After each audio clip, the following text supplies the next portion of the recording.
Bonjour à tous, nous voici à la caserne de la gendarmerie de la Madeleine à Cayenne, c'est le commandement de la gendarmerie en Guyane. Pour ce premier rendez-vous du magazine de la rédaction, Pas gras, gros plan aujourd'hui sur la lutte contre la délinquance. La Guyane connaît un taux de criminalité 2 fois supérieur à la moyenne nationale. Une trentaine d'homicides chaque année, beaucoup de vols avec violence, beaucoup de vols à main armée. C'est une délinquance typiquement sud-américaine. L'or et la cocaïne, voilà pour résumer les 2 fléaux majeurs actuels de la Guyane. L'or, parce qu'il est encore en grande partie exploité de façon illégale et échappe donc à tout contrôle fiscal ou environnemental. La cocaïne, parce que la plupart des faits de violence sont encore liés au trafic de stupéfiants ou à la toxicomanie. Nous en parlerons dans un instant. Mais tout d'abord, la gendarmerie. La gendarmerie en Guyane, c'est 480 gendarmes départementaux, renforcés par 6 escadrons de gendarmes mobiles, soit 450 hommes, près d'1 millier d'hommes dévolus à des missions de police. Nous allons tout de suite rencontrer leur commandant, le commandant, le colonel Didier Laumont. Colonel Laumont, bonjour. Bonjour. Merci de nous accueillir au commandement de la gendarmerie en Guyane. Alors, vous êtes arrivé récemment ici, après, entre autres, l'Afghanistan. La guerre, vous connaissez donc. Ici, c'est une autre guerre. C'est la guerre contre l'orpaillage illégal, contre la déforestation, les pollutions des rivières. Cette lutte a déjà fait des victimes. Il y a beaucoup d'enfants amérindiens malades. Il y a eu 2 gendarmes tués. Récemment, c'est un jeune militaire de 25 ans, Julien Giffard, qui est décédé ici dans une mission de lutte contre l'orpaillage clandestin. Vous allez me dire, colonel, ce n'est pas une guerre, cette lutte-là? Ce n'est pas une guerre parce que nous sommes sur le territoire national, nous sommes en France, donc nous devons de rester dans les règles françaises, mais quelque part, vu les moyens engagés, vu les circonstances dans lesquelles ça se déroule, ça peut ressembler à des opérations telles que nous pouvons les développer ou telles que, effectivement, les gendarmes que je commandais en Afghanistan développaient, l'ennemi, évidemment, étant différent. Nous avons en face de nous un adversaire qui est parfois quand même déterminé et nous devons développer des méthodes et des moyens adaptés pour justement lutter contre cet adversaire. Alors, est-ce que vous avez senti un peu cette montée en puissance de la violence vis-à-vis des garimberos? Aujourd'hui, ils n'hésitent pas à harponner les pirogues. C'est de plus en plus dangereux, votre métier en forêt? Il y a des réactions de plus en plus virulentes, effectivement, des garimperos, des étrangers à situation irrégulière qui sont à l'intérieur de la forêt, peut-être parce que nous les poussons aussi un peu trop, et nous menaçons leur commerce, leur travail, et qui veulent défendre leur dernier précaré.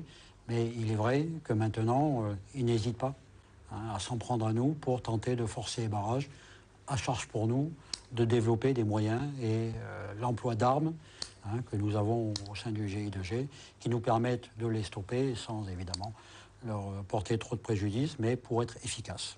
Alors vous parlez justement de cette délinquance typique sud-américaine. Est-ce qu'on ne devrait pas adapter la réponse répressive à justement cette délinquance particulière qu'on connaît ici? Je le disais tout à l'heure, nous sommes sur le territoire de la République, donc nous avons des lois qui existent, qui s'appliquent, à charge pour nous de faire en sorte que nos méthodes, tout en restant dans le cadre classique, puissent s'adapter à eux. La seule différence que nous ne maîtrisons pas, c'est les relations internationales et la possibilité qu'ensuite les États ont entre eux de mettre en place des procédures et des moyens pour permettre de ramener et de raccompagner ces étrangers en situation irrégulière dans leur pays, notamment, je pense, au Guyana, qui sont parmi les plus violents et qui nous créent des difficultés, ne serait-ce que par une sorte d'un sentiment d'impunité. D'accord. Depuis 4 ans existe ici en Guyane donc le GI2G, le groupement d'intervention de la gendarmerie en Guyane. C'est un peu le GIGN local, 50 hommes, une unité d'élite. On va le découvrir dans un instant dans ce magazine. C'est le premier reportage. En quoi c'est important d'avoir cette cellule ici pour lutter contre cette délinquance particulière? Pour 2 raisons.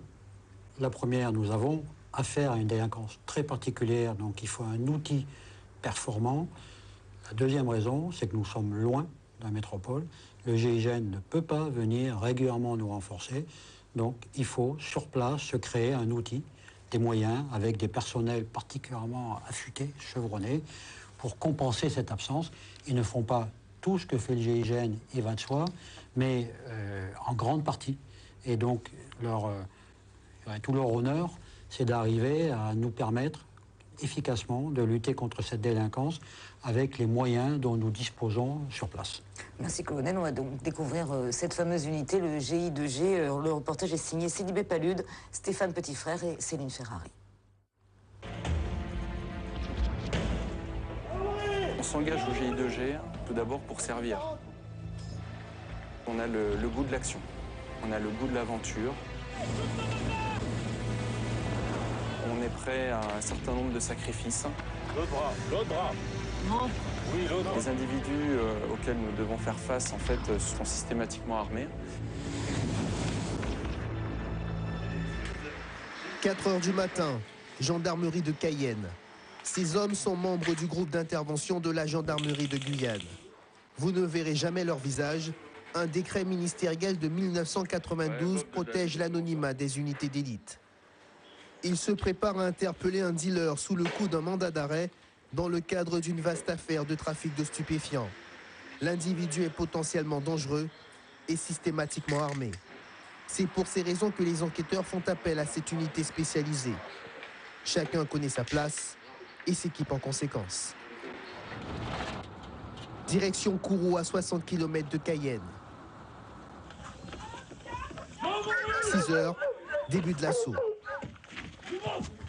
L'individu recherché s'est dissimulé dans une trappe spécialement aménagée. L'arrestation est musclée.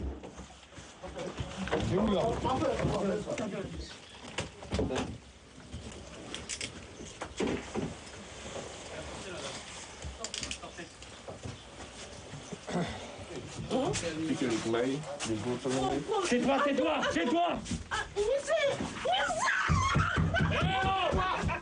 Ne vous énervez pas, madame. Ne vous énervez pas. Ne vous énervez pas. Ne vous énervez pas, madame. On a eu notre cible principale qui a été interpellée. Au-delà de ça, on a un complice éventuel, enfin même très probable, qui a été aussi interpellé. Donc là, c'est les 100%, là, même un peu plus. Des interpellations de ce type-là, on en fait plus d'une centaine chaque année. Donc au profit de nos camarades de la gendarmerie départementale. C'est assez particulier dans le contexte guyanais, dans la mesure où ici on a des habitations, un certain nombre de cases, des habitations un petit peu difficiles, avec des effractions qui sont parfois un peu compliquées. On n'est pas sur, on va dire, des normes métropolitaines. Du coup, c'est vrai que ça nous demande beaucoup d'adaptation, beaucoup d'initiatives. Initiative, adaptation pour une unité qui effectue une centaine d'arrestations par an. Intervenir l'interprète, d'accord, donc tu vas aller en prison aujourd'hui. Dans les affaires de stupéfiants, après l'interpellation, la brigade cynophile intervient. Montre-moi. Hormis quelques sachets servant au conditionnement du cannabis, aucune drogue ne sera trouvée. Le suspect a les yeux bandés, une façon pour les gendarmes de le désorienter et ainsi éviter toute rébellion. Le dealer présumé est embarqué à bord d'un véhicule banalisé. Le travail du GI2G s'arrête là où commence celui des enquêteurs. L'individu est placé en garde à vue et incarcéré au centre pénitentiaire de Remire-Montjoly. Le groupe d'intervention de la gendarmerie de Guyane existe sous cette appellation depuis 4 ans. Une unité hautement spécialisée, créée pour combattre une délinquance qui a explosé. Le taux de criminalité en Guyane est 2 fois supérieur à celui de l'Hexagone. En moyenne, une trentaine d'homicides par an. Un département de 200 000 habitants, la 3e cour d'assises de France.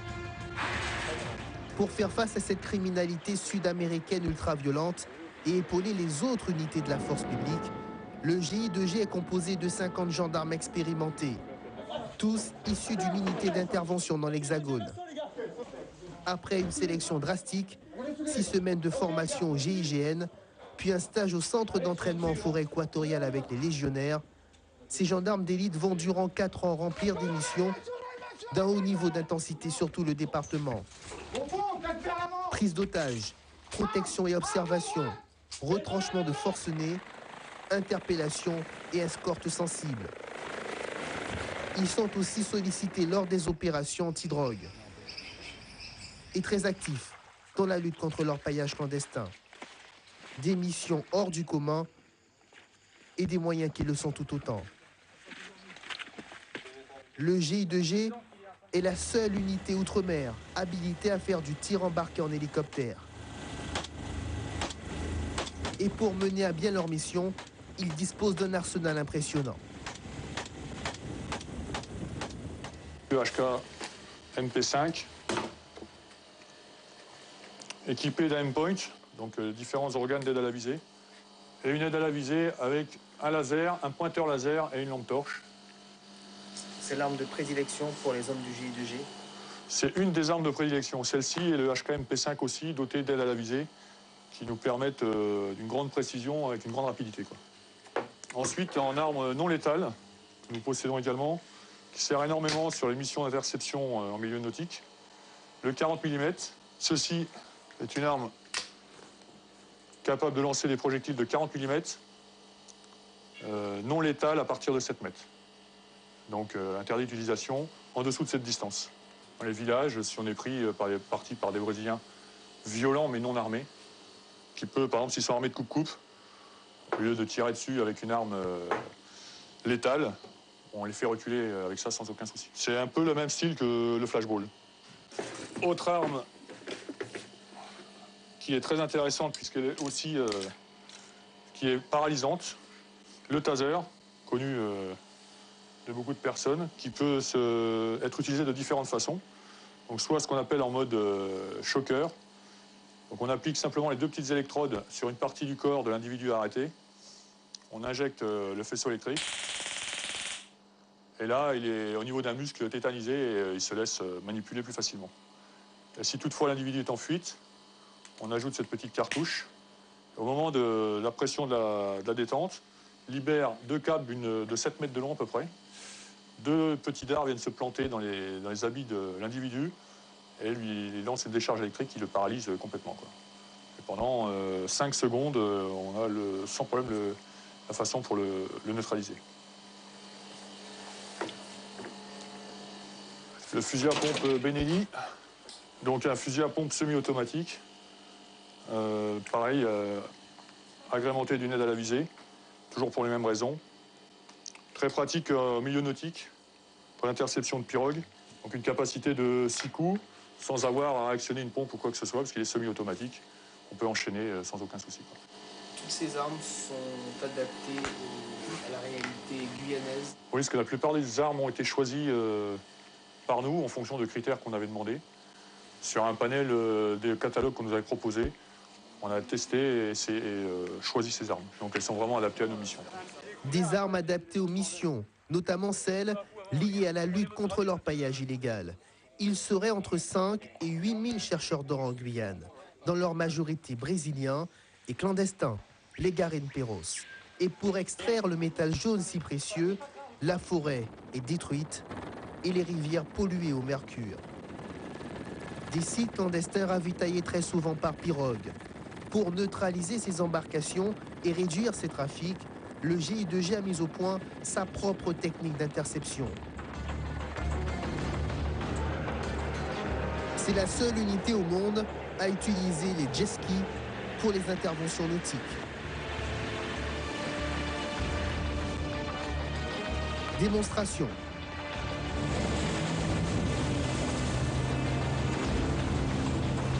Les vagues successives désorientent le piroguier. Et c'est là qu'intervient l'assaut.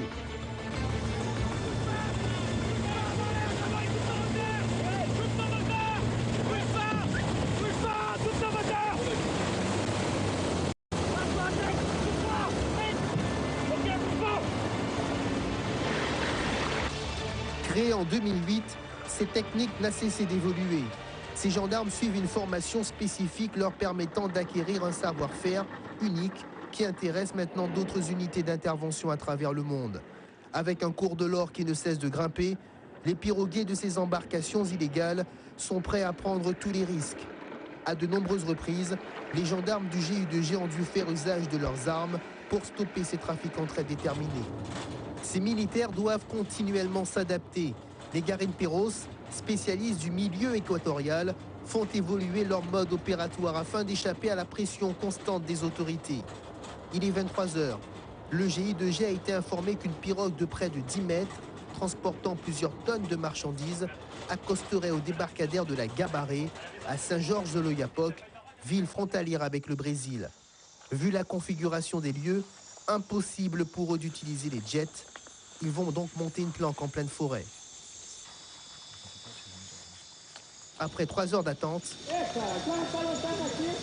les Garimperos sont au rendez-vous. L'assaut est donné.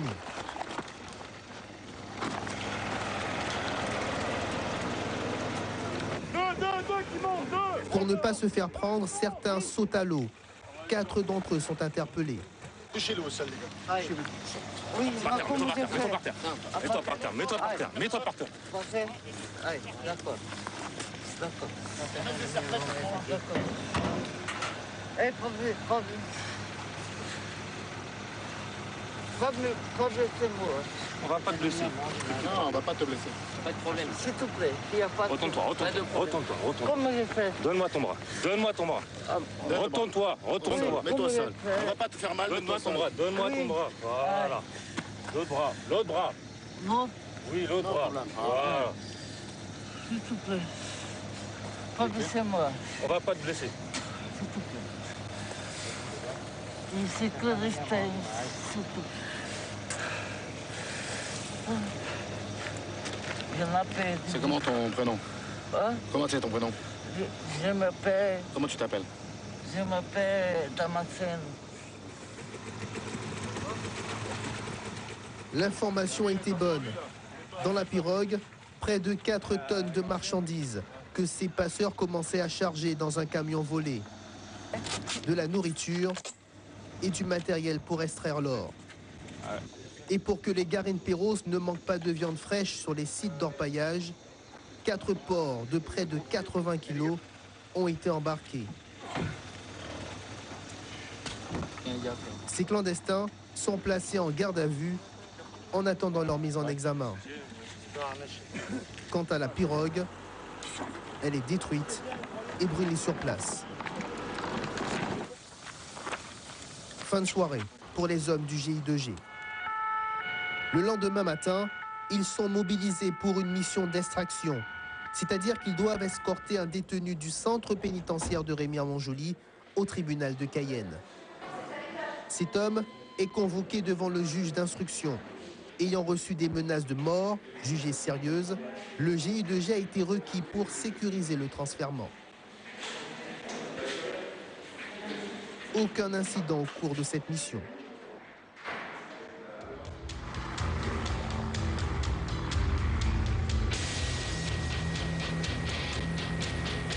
Être opérationnel 24 heures sur 24 et pour maintenir ce haut niveau de compétence, comme dans toutes les unités d'élite, l'entraînement est intense et quotidien. Les gestes sont répétés pour que le moment venu, il n'y ait aucune hésitation, aucune fausse note dans une partition où la moindre erreur peut être fatale. Entraînement physique et sport de combat plusieurs fois par semaine et pas question de se ménager.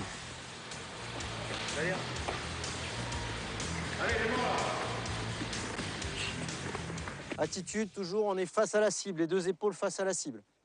On prend son temps, on aligne, les 2 yeux ouverts et on enquille le tir. D'accord? Veillez à travailler sur le groupé, hein. Un bon groupé. Allez, pour un tir de précision de 10 fois une cartouche sur les cibles correspondant à vos emplacements. Arme position départ en service.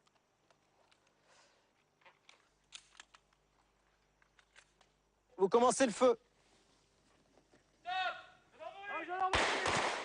L'entraînement au tir est intensif.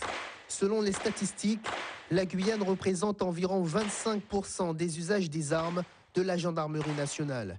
Et le GI2G est en première ligne. À base de 2 séances par semaine, ils doivent maîtriser un outil qu'ils sont amenés à utiliser très fréquemment. Esprit de groupe, un sentiment d'appartenance qui se retrouve dans leur méthode d'intervention. Lors des assauts, ils se tiennent toujours par l'épaule. La cohésion au service de l'efficacité. Là, on travaille toujours de cette manière-là, c'est-à-dire on constitue une cellule bouclier à 3 personnels. Donc on a le porteur du bouclier qui, lui, ne fait que porter le bouclier. Le but du jeu, c'est d'assurer une protection balistique au reste de son équipe.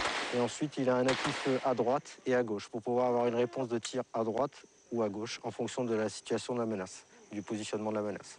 Donc on se déplace toujours de cette manière-là. Les 2 équipiers qui sont positionnés derrière le bouclier profitent de la protection balistique et donc ils tiennent leur arme à une main donc pour être en mesure au moment opportun d'appliquer un feu sur la menace lorsqu'elle surgit.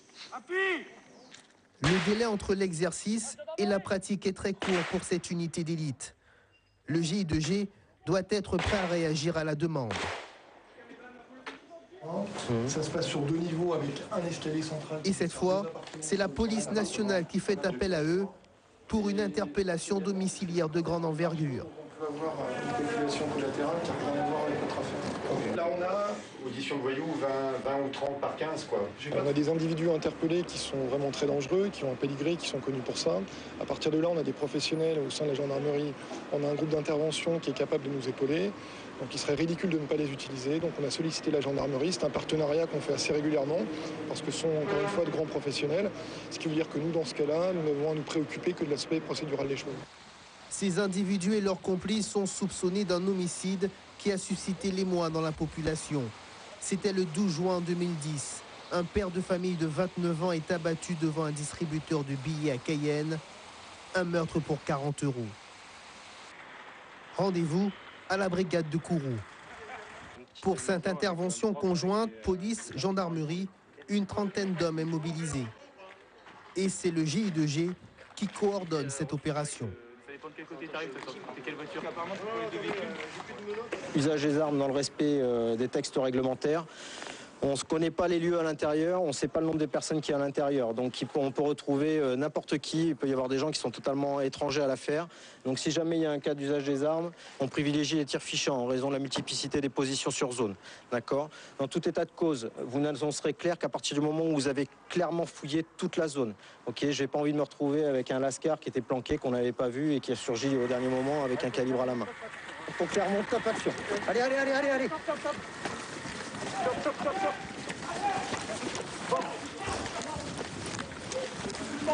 Allez, tu es le filet mobile.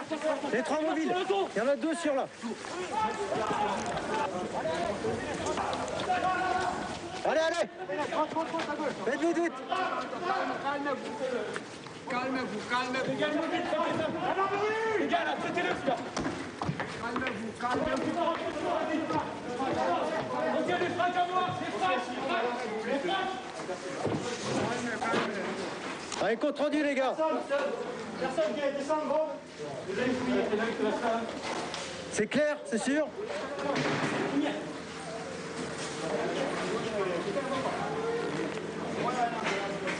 C'est sûr, c'est clair partout?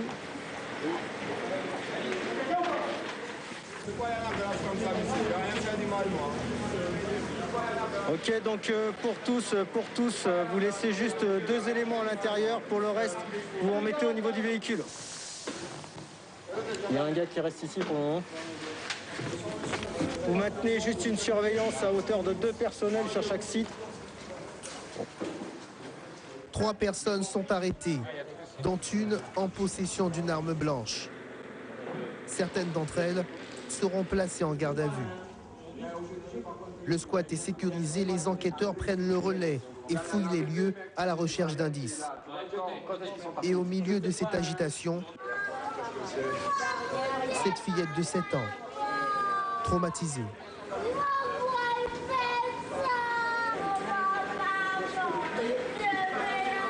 C'est aussi cela, les réalités des hommes du GI2G. Lors des interventions, ces gendarmes savent que la mort peut être derrière chaque porte fracturée.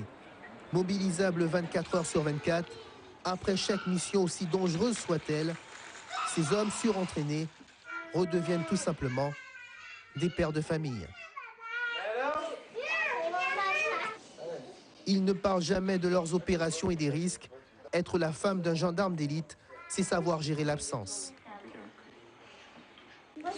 Qu'est-ce qui est le plus difficile lorsque votre mari part en mission? C'est l'attente, le fait de ne pas avoir de nouvelles? Le fait de ne pas avoir de nouvelles. Parce qu'en Guyane, les téléphones ne passent pas quand ils sont en forêt. Ce qui fait qu'en fait, on peut être 15 jours sans nouvelles. Et les seules nouvelles si le téléphone sonne, en fait, et qu'on a des nouvelles de notre mari, c'est pour une mauvaise nouvelle. Donc en général, on se dit, pas de nouvelles, bonne nouvelle. Mais on voudrait raconter des choses qui se passent avec les enfants, des choses de tous les jours, et on ne peut pas communiquer. Donc c'est ça qui est difficile, en fait. Est-ce que vous vivez avec la peur, la crainte que votre mari ne rentre pas? Non, je ne veux pas vivre en pensant à ça. Parce que sinon, après, on a le stress en permanence si on ne vit plus. Donc, non, je préfère pas l'imaginer. Je sais que c'est possible, donc je lui demande à chaque fois de faire attention, mais je n'imagine pas, là. Ne pas penser au sacrifice ultime. Le lendemain, le GI2G est engagé dans une vaste opération de lutte contre l'orpaillage illégal. 6 hélicoptères, 59 militaires, pour prendre d'assaut le site clandestin de Repentir sur la commune de Saül. C'est l'un des plus productifs de Guyane. À quelques mètres du site, les hommes du GI2G descendent en corde lisse à 20 mètres du sol sans harnais de sécurité.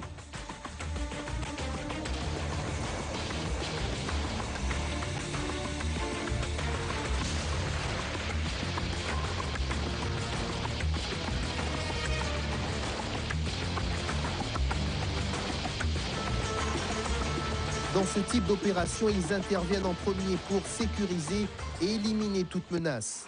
Après quelques minutes de marche, les gendarmes arrivent dans un véritable village avec ses épiceries, sa boulangerie et ses lieux de prostitution. Le GI2G débute la saisie des vivres et du matériel.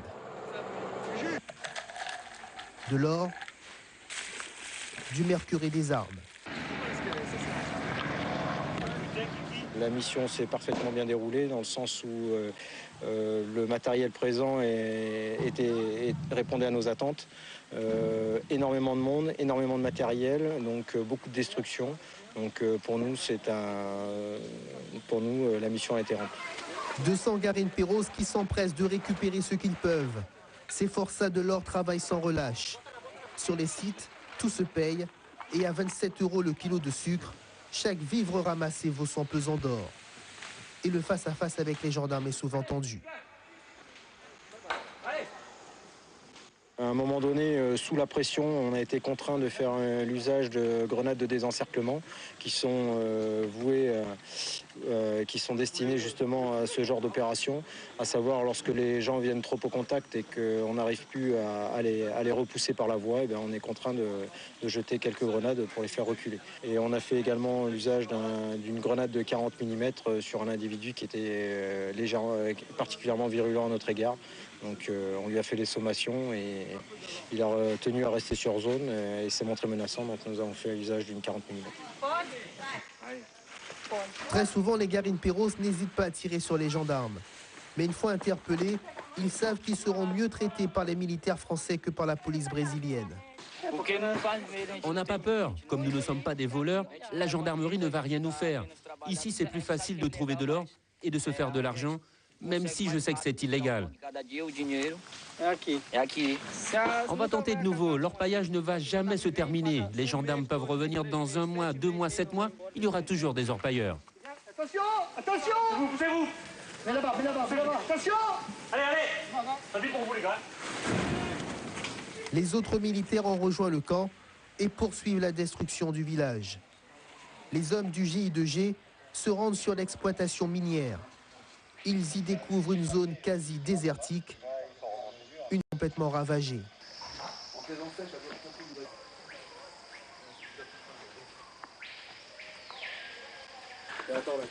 Plus loin, une cinquantaine de puits de plusieurs mètres de profondeur. Les gendarmes vont les rendre inutilisables sous le regard des Garine-Perros.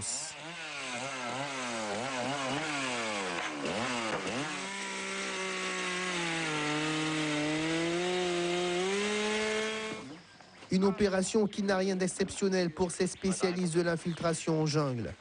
Ils réalisent en moyenne 200 missions par an en forêt.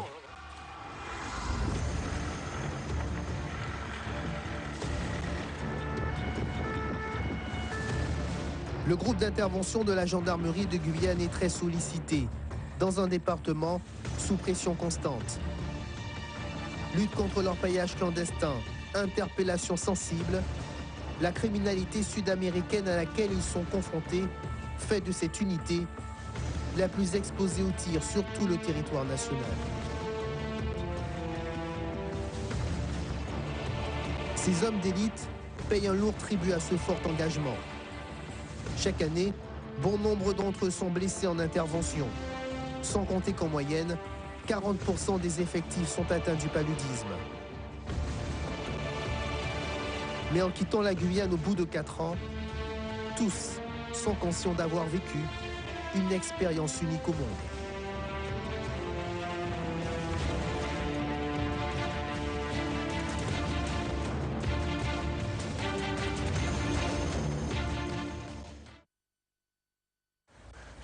Voilà, retourne à la caserne de la Madeleine avec le colonel Strub. Bonjour. Bonjour. Alors, on vient de voir l'unité du GI2G, 50 hommes, une unité d'élite consacrée aux grandes missions de délinquance en Guyane. Est-ce que c'est pas trop difficile de s'adapter à la situation avec 2 journalistes sur le dos, comme ça, sur le terrain? Il est vrai que c'est une unité qui est quand même plutôt habituée à travailler dans l'ombre. Donc elle a dû s'adapter à la présence des journalistes. Je pense qu'ils ont su le faire, ça s'est très bien passé. Et j'espère aussi que les journalistes ont pu s'adapter au travail avec nos gendarmes. Alors on a vu le GI2G en action, c'est quand même assez difficile. La Guyane c'est particulier, c'est la forêt, c'est l'Amazonie, c'est aussi beaucoup de squats, des bidonvilles, des planques un peu partout. Comment sont formés ces jeunes-là pour être rompus à la Guyane et à cette délinquance particulière? C'est tout un circuit professionnel qui débute dès la métropole, puisqu'en fait, la première chose, c'est être volontaire pour servir dans cette unité. Ce sont des gendarmes qui débutent comme tout gendarme mobile à l'issue d'un stage de formation en école de sous-officiers. Et ensuite, à un moment donné, ils s'orientent sur l'intervention. Donc là, ils vont suivre une formation en unité, en escadron de gendarmerie mobile, bien souvent, qui les conduira à servir au sein d'un peloton d'intervention. C'est fondé sur des qualités humaines, mais également des qualités physiques et des qualités techniques. Et c'est en fait la réunion de ces 3 groupes de qualités qui permet d'identifier ceux qui auront les aptitudes pour faire servir une bonne partie de leur carrière dans les unités d'intervention. Et étant volontaire pour tous ceux qui nous arrivent en Guyane, et c'est une très bonne chose d'avoir des gens qui ont envie de servir la Guyane, quand ils nous arrivent, on complète leur formation avec les spécificités guyanaises qui relèvent. Excusez-moi, on a vu dans le magazine donc le fameux Feu, le camp d'entraînement en forêt équatoriale où passent ces hommes du GI2G. Est-ce qu'il y a des formations particulières, par exemple, aux langues, aux coutumes guyanaises, des choses comme ça? Alors c'est compliqué puisque nos gendarmes servent 4 ans, c'est à la fois long et court pour réellement devenir des grands spécialistes. Et je crois que les spécialistes de la Guyane sont des Guyanais qui vivent depuis des années. Pour autant, on fait au maximum de formation pour les spécialiser dans des domaines particuliers, surtout techniques.